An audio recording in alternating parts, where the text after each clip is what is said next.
Salam yoldaşlar.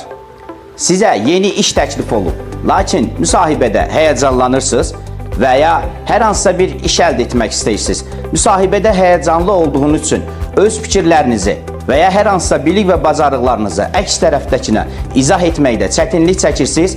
Elə isə bizim müsahibəyə hazırlıq təliminin 3-cü bölümü tam sizə görədir. Siz bu təlimi diqqətlə izləsəniz, həyəcanı necə kontrol etmək olduğunu öyrənəcəksiniz. Diqqətiniz bizdə olsun, biz başlayırıq. Keçid eləyək birinci sualımıza. Sizcə namizəd zəif olduğu üçün müsahibədə həyəcanlanır və ya özünə az güvən olduqda, qorxu hissi keçirərək həyəcanlanır? Təbii ki, cavab belədir. Xeyr. Bilməyimiz lazımdır ki, müsahibədə həyəcanlanmaq zehni güvəninizin və ya peşəkar hazırlığınızın olmamasının bir əlaməti deyil.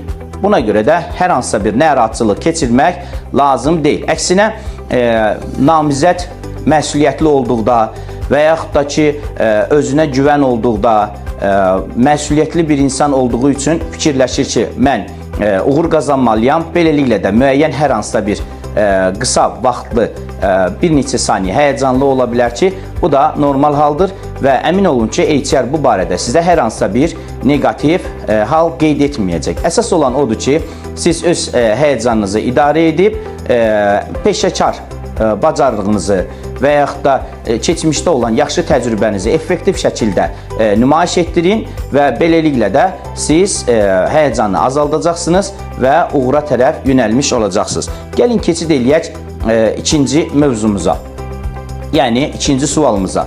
Hansı hallarda namizəd həyəcanlanır? Bu bizim üçün çox önəmli faktordur ki, biz bilməliyik ki, həyəcanlanmağımızın səbəbi nədir?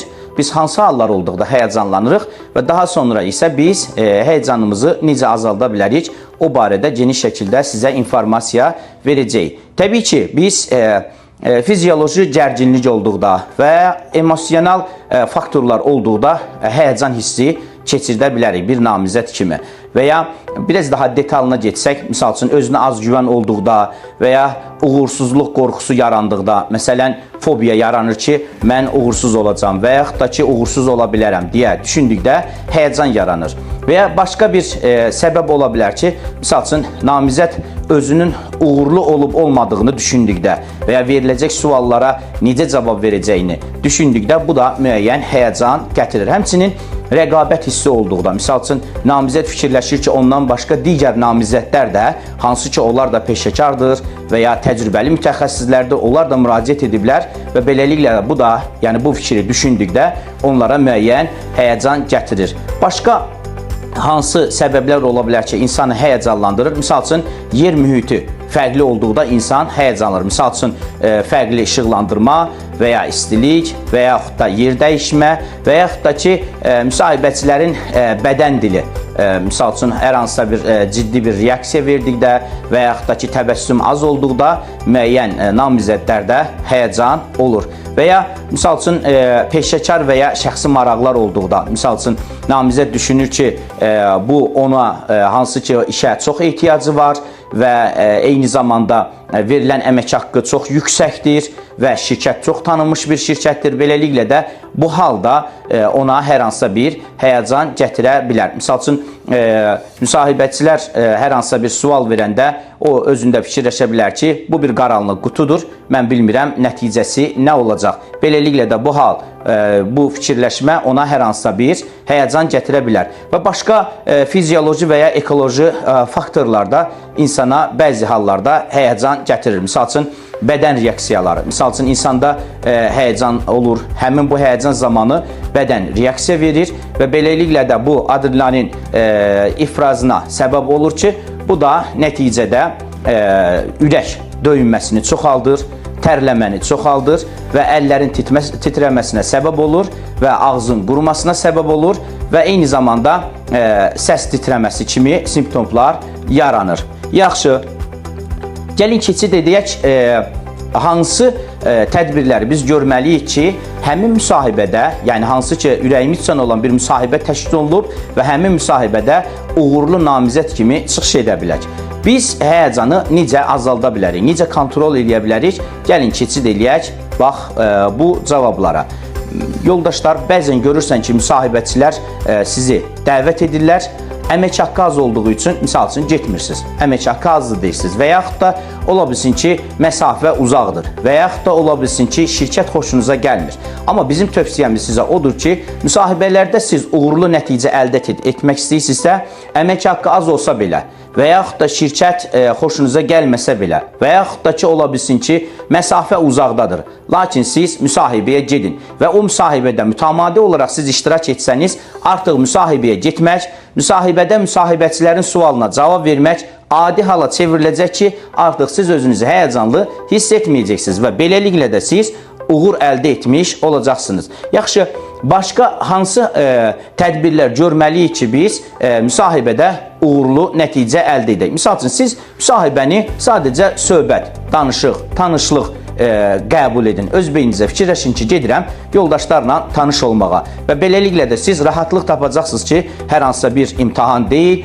və yaxud da ki, hər hansısa bir ciddi görüş deyil və sadəcə mən müsahibəyə gedirəm və bu bir imtahan deyil və mən özümü rahat aparmalıyam və bu da sizin beyninizdə formalaşacaq ki, artıq burada çox həyəcanlanmağa dəyməz və biz tanış olmağa gedirik. Yaddan çıxartmayın ki, şirkət bizi müsahibəyə çağırırsa, namizəd olaraq bizə hər hansısa suallar verir və bizim müəyyən cavablarımızı gözləyir ki, eyni zamanda biz də həmin şirkətə getdikdə müəyyən suallar verə bilərik ki, hansı ki, biz də onları yoxlamalıyıq ki, bizə uyğundur və ya mən o şirkətdə işləyə bilərəm və ya yox. Bax, bunun üçün də beyninizdə formalaşdırsanız ki, siz sadəcə suallara cavab vermək üçün deyil, eyni zamanda hansı ki, işə götürənlərə sual vermək üçün gedirsiniz və yaxud da hansı işin sizə uyğun olduğunu bilmək üçün gedirsiniz, o zaman bu da sizə rahatlıq verə bilər ki, bu da sizin həyəcanınızı azalda bilər. Yaxşı yoldaşlar, başqa hansı hallar ola bilər ki, siz hansı tədbirlər ola bilər ki, o tədbirləri həyata keçirməklə siz müsahibədə həyəcanı azalda bilərsiniz. Misal üçün, siz müsahibəyə yaxşı şəkildə hazırlaşa bilərsiniz. Necə?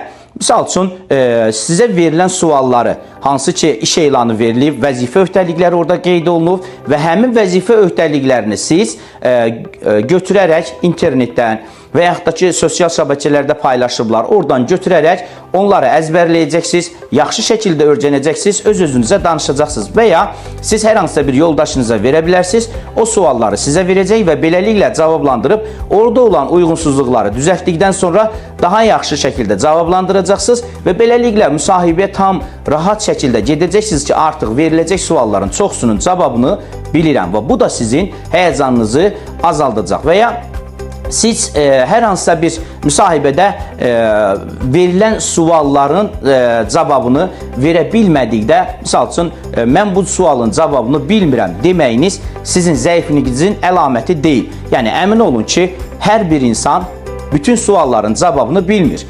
Yəni, sizə verilən sualların %100 cavabını verəcəyinizə qərar verməyin. Ola bilsin ki, sizə verilən sualların cavabını bilməyərsiniz. Bu da normal haldır və sizə müsahibəçilər sual verdikdə cavabını bilmədiyiniz hər hansısa bir mövzu olsa, mən bu təcrübəyə malik deyiləm və yaxud da ki, mənim təcrübəmdə bu olmayıb desəniz, bu normal qəbul olunacaq. Əks halda siz fərqli və yaxud da ki, hər hansısa bir yalan informasiya versəniz, bu sizin üçün negativ qeyd oluna bilər ki, bu da sizin uğursuzluğunuza gətirib çıxarda bilər. Çalışın ki, veriləcək suallara diqqətlə qulaq asın. Əgər cavabını bilirsinizsə, düzgün şəkildə təcrübənizə güvənərək cavablandırın. Və həmçinin biz yoldaşlar, burada biz müsahibədə bəzən görürsən ki, namizədləri görürük ki, namizədlər tez-tez stolunu düzəldir və yaxud da ki, əlində qələm fırladır və yaxud da ki, öz bloknotunu fırladır və s. Bu da bilməyimiz lazımdır ki, müsahibəçilərin xoşuna gəlməyən bir haldır.